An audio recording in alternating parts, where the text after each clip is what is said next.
Çatal was a very large Neolithic and Chalcolithic proto-city settlement in southern Anatolia, which existed from approximately 7500 BC to 5700 BC, and flourished around 7000 BC.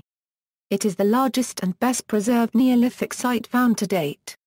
In July 2012, it was inscribed as a UNESCO World Heritage Site. Çatal is located overlooking the Konya Plain, southeast of the present-day city of Konya in Turkey, approximately 140 km from the twin-coned volcano of Mount Hasan.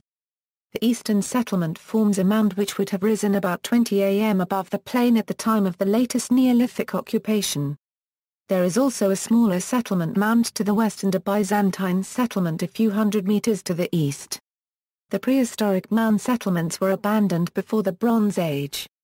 A channel of the Çarşamba River once flowed between the two mounds, and the settlement was built on alluvial clay which may have been favourable for early agriculture. Archaeology. The site was first excavated by James Millert in 1958. He later led a team which excavated there for 4 seasons between 1961 and 1965. These excavations revealed this section of Anatolia as a center of advanced culture in the Neolithic period.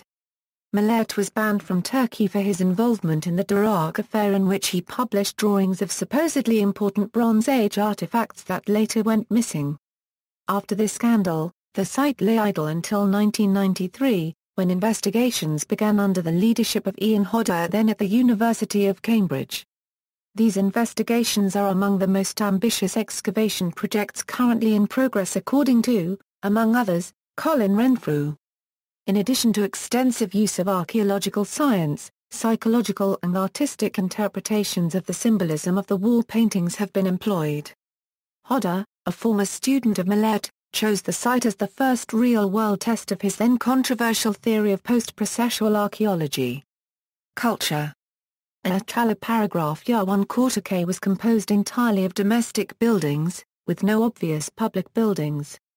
While some of the larger ones have rather ornate murals, the purpose of some rooms remain unclear. The population of the eastern mound has been estimated to be, at maximum, 10,000 people, but population likely varied over the community. Unregistered trademark S history. An average population of between 5,000 to 7,000 is a reasonable estimate. The inhabitants lived in mud brick houses that were crammed together in an agglutinative manner. No footpaths or streets were used between the dwellings, which were clustered in a honeycomb-like maze. Most were accessed by holes in the ceiling, with doors reached by ladders and stairs.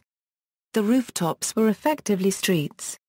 The ceiling openings also served as the only source of ventilation, allowing smoke from the house's open hearths and ovens to escape. Houses had plaster interiors characterized by squared-off timber ladders or steep stairs. These were usually on the south wall of the room, as were cooking hearths and ovens. Each main room served for cooking and daily activities. The main rooms contained raised platforms that may have been used for a range of domestic activities. All interior walls and platforms were plastered to a smooth finish. Ancillary rooms were used as storage, and were accessed through low openings from main rooms. All rooms were kept scrupulously clean. Archaeologists identified very little rubbish in the buildings, finding middens outside the ruins, with sewage and food waste, as well as significant amounts of wood ash.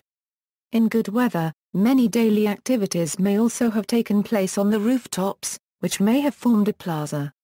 In later periods, large communal ovens appear to have been built on these rooftops. Over time, houses were renewed by partial demolition and rebuilding on a foundation of rubble, which was how the mound was gradually built up. As many as 18 levels of settlement have been uncovered. The people of Çatal buried their dead within the village. Human remains have been found in pits beneath the floors and, especially, beneath hearths, the platforms within the main rooms, and under beds. Bodies were tightly flexed before burial and were often placed in baskets or wound and wrapped in reed mats. Disarticulated bones in some graves suggest that bodies may have been exposed in the open air for a time before the bones were gathered and buried. In some cases, graves were disturbed, and the individual unregistered trademark S head removed from the skeleton. These heads may have been used in rituals, as some were found in other areas of the community. Some skulls were plastered and painted with ochre to recreate faces, a custom more characteristic of Neolithic sites in Syria and at Neolithic Jericho than at sites closer by. Vivid murals and figurines are found throughout the settlement, on interior and exterior walls. Distinctive clay figurines of women, notably the seated woman of tʃatātou højyc have been found in the upper levels of the site. Although no identifiable temples have been found, the graves, murals, and figurines suggest that the people of tʃatātou højyc had a religion rich in symbols. Rooms with concentrations of these items may have been shrines or public meeting areas. Predominant images include men with erect phalluses, hunting scenes, red images of the now extinct aurochs and stags, and vultures swooping down on headless figures. Relief figures are carved on walls, such as of lionesses facing one another. Heads of animals, especially of cattle, were mounted on walls. A painting of the village, with the twin mountain peaks of Hasan in the background, is frequently cited as the world's oldest map and the first landscape painting.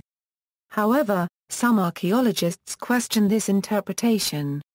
Stephanie Meese, for example, argues that it is more likely a painting of a leopard skin instead of a volcano, and a decorative geometric design instead of a map. tʃatātou højyc had no apparent social classes, as no houses with distinctive features have been found so far.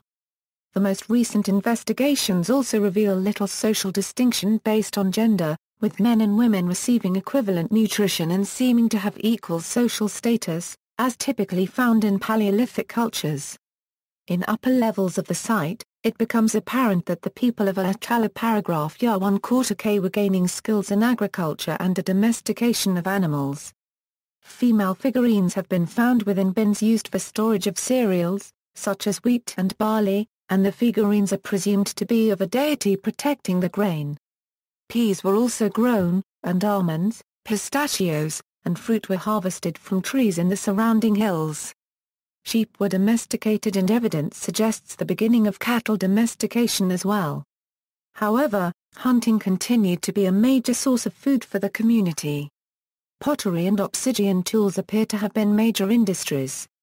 Obsidian tools were probably both used and also traded for items such as Mediterranean sea shells and flint from Syria. Artifacts. Religion. A striking feature of tʃatātou højyc are its female figurines. Millet, the original excavator, argued that these well-formed, carefully made figurines, carved and molded from marble, blue and brown limestone, schist, calcite, basalt, alabaster, and clay, represented a female deity. Although a male deity existed as well, Euro statues of a female deity far outnumber those of the male deity, who moreover, does not appear to be represented at all after La Villa via Euro. To date, 18 levels have been identified. These artfully hewn figurines were found primarily in areas Millet believed to be shrines. The stately goddess seated on a throne flanked by two female lions was found in a grain bin, which Millet suggests might have been a means of ensuring the harvest or protecting the food supply. Whereas Millet excavated nearly 200 buildings in 4 seasons, the current excavator, Ian Hodder, spent an entire season excavating one building alone. Hodder and his team, in 2004 and 2005, began to believe that the patterns suggested by Millet were false. They found one similar figurine, but the vast majority did not imitate the mother goddess style that Millet suggested. Instead of a mother goddess culture, Hodder points out that the site gives little indication of a matriarchy or patriarchy. There are full breasts on which the hands rest, and the stomach is extended in the central part. There is a hole in the top for the head which is missing. As one turns the figurine around, one notices that the arms are very thin, and then on the back of the figurine one sees a depiction of either a skeleton or the bones of a very thin and depleted human. The ribs and vertebrae are clear, as are the scapulae and the main pelvic bones. The figurine can be interpreted in a number of ways, as a woman turning into an ancestor, as a woman associated with death, or as death and life conjoined. It is possible that the lines around the body represent wrapping rather than ribs. Whatever the specific interpretation, this is a unique piece that may force us to change our views of the nature of tʃatāṭu-højyc society and imagery. Perhaps the importance of female imagery was related to some special role of the female in relation to death as much as to the roles of mother and nurturer. In an article in the Turkish Daily News, Höyük is reported as denying that tʃatāṭu-højyc was a matriarchal society and quoted as saying, "When we look at what they eat and drink and at their social status, we see that men and women had the same social status. There was a balance of power." Another example is the skulls found. If one's social status was of high importance in tʃatāṭu-højyc, the body and head were separated after death. The number of female and male skulls found during the excavations is almost equal. In a report in September 2009 on the discovery of around 2,000 figurines, Höyük is quoted as saying, tʃatāṭu-højyc was excavated in the 1960s in a methodical way, but not using the full range of natural science techniques that are available to us today. Sir James Millett, who excavated the site in the 1960s, came up with all sorts of ideas about the way the site was organized and how it was lived in and so on, he said. OEWE unregistered trademark. They now started working there since the mid-1990s and come up with very different ideas about the site. One of the most obvious examples of that is that tʃatāṭu-højyc is perhaps best known for the idea of the mother goddess. But our work more recently has tended to show that in fact there is very little evidence of a mother goddess and very little evidence of some sort of female-based matriarchy. The unregistered trademark is just one of the many myths that the modern scientific work is undermining. Professor Lynn Meskel explained that while the original excavations had found only 200 figures, the new excavations had uncovered 2,000 figurines, of which most were animals, with less than 5% of the figurines women. Estonian folklorist Hüyük Mazing has suggested as early as in 1976, that tʃatāṭu-højyc was probably a hunting and gathering religion and the mother goddess figurine didn't represent a female deity. He implied that perhaps a longer period of time was needed in order to develop symbols for agricultural rites. His theory was developed in the paper Some Remarks on the Mythology of the People of Çatalhöyük.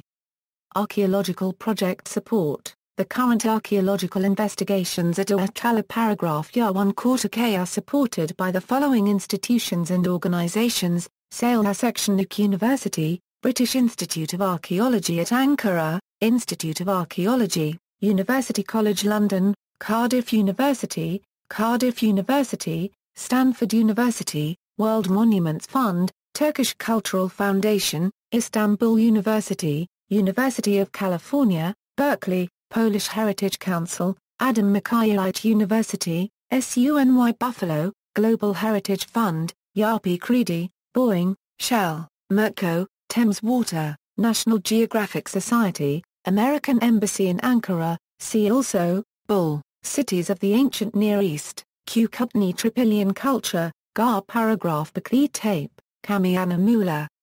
List of largest cities throughout history, list of Stone Age art, matriarchy, Neolithic Revolution, Old European culture, Venus figurines, notes.